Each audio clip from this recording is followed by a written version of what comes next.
Hi, my name is Philip Shorey, and I am the creative director and composer of The Curse of the Vampire Orchestra.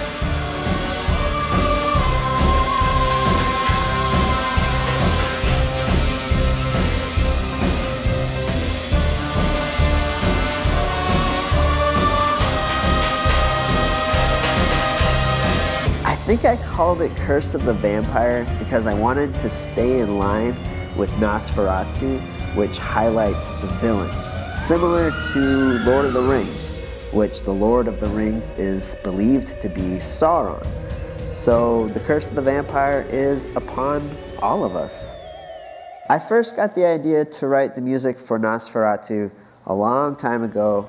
I fell in love with the movie, but I didn't have an orchestra. So I decided to just tell the story again in this new way with a comic book called Curse of the Vampire.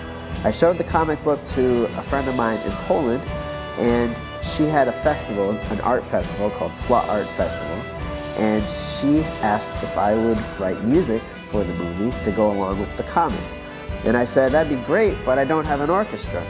And then she told me that she had an orchestra, a Slut Art orchestra, that I could use. So I wrote the music for this orchestra, and we performed it. We headlined the festival, a couple thousand people, and it was incredible. It was amazing. I never had done anything like that. I never imagined that I ever would. And then just recently we did it again here in Minneapolis. We used a 35-piece orchestra here at the Music Box Theater.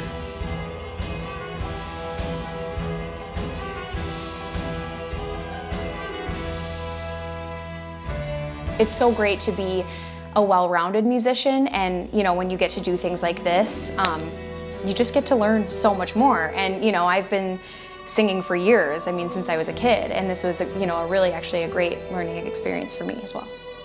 I was very intrigued when I saw Philip carrying this dictionary-sized stack of papers, which was the orchestra that he composed himself.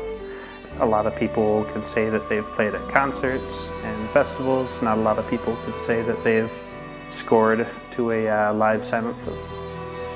Experience of writing music and working with production on the music end of it and composition-wise.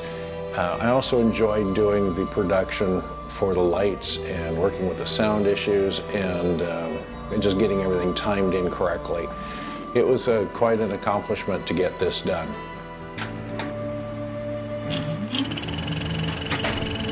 Leading an orchestra in a large room full of musicians with all eyes on me, expecting me to know what in the world I'm doing, is daunting and scary, but incredible at the same time. I want everyone to feel appreciated and to actually feel that I uphold the musicians I'm working with more than the music I've created. But I also have to keep the success of the project in mind and juggling excellence with humble beginnings. I really love working with players who are amazing, as well as those who haven't had an opportunity to be in orchestra much before, because that is much of my story. This is a random opportunity that I have stumbled into that wasn't pursued by much of the rat race, and I'm just honored to be here, so I love honoring others to be here as well.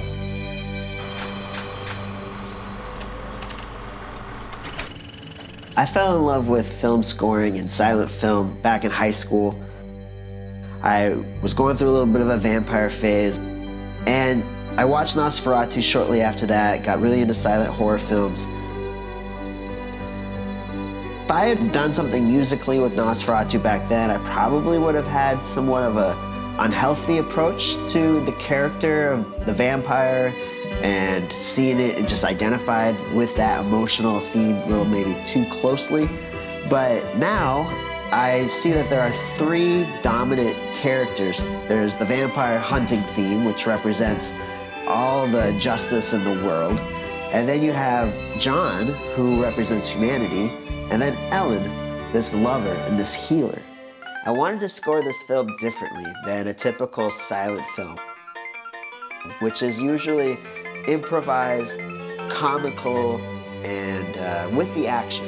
I wanted to develop these emotional and character themes going with the action and against the action, tempo maps, notated for an orchestra and just developed for a real modern film.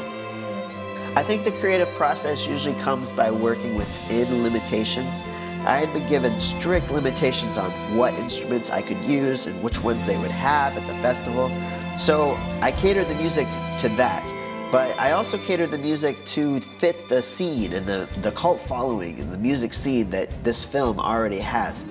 So I chose electronica and industrial percussion as a palette for the Vampire, inspired by Daft Punk and KMFDM. And in the film score orchestra portion, I chose to work on a palette similar to Danny Elfman, Bernard Herrmann, Holst, Aaron Copland, and John Williams. As a film composer, what's fun is that you can actually choose the narrative that you want to tell, the story that you want to tell, based on the music and what in the music you want to enhance and what in the story you want to soften based on not bringing it out in the musical themes. Which is why they say with The Wizard of Oz and Pink Floyd, The Dark Side of the Moon, if you play the two together, it works. It's like wallpaper.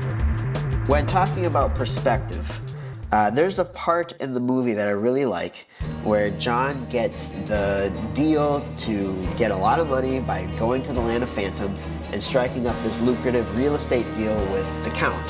So he gets the information, he gets the news, he leaves the office and he goes home, he runs home to Ellen, and he's building up this excitement, so Ellen is ready for him. He comes running in and he tells her the wonderful news, we're gonna get rich, but I've gotta go to the Land of Phantoms to strike up this really amazing real estate deal. And as soon as she hears the news, she's in shock.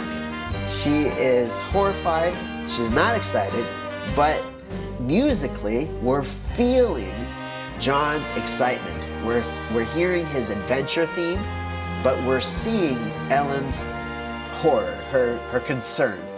And it kind of resides, and then it's not until later, after he's packing his bags, that she walks in, and we finally hear her concern, her love theme for him.